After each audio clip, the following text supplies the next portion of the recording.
rydym yn dal I fod yn pandemig sydd wedi bwrw cysgod mor fawr ar ein bywydau. Mae wedi ymestyn ein gwasanaeth iechyd a'r bobl sy'n gweithio ynddo.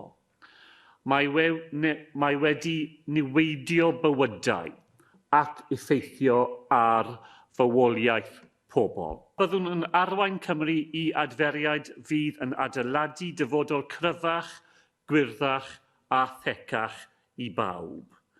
Ni fydd neb yn cael ei ddal yn ôl, ac ni fydd neb yn cael ei adael ar ôl. Byddwn yn llywodraethu mewn ffordd sy'n ceisio consensws ac y fydd yn ystyried syniadau newydd a blaengar. Syniadau a all well dyfodol bobl Cymru.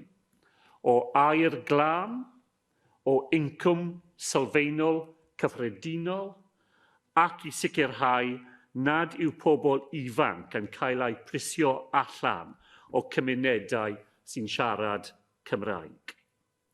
Llywydd on all these matters and others too, this will be a government that listens and will work collaboratively with others. We will work in partnership with other governments too, across the United Kingdom. Llywydd, it's my job to stand up for Wales, and I will never stand back from doing so when the need arises.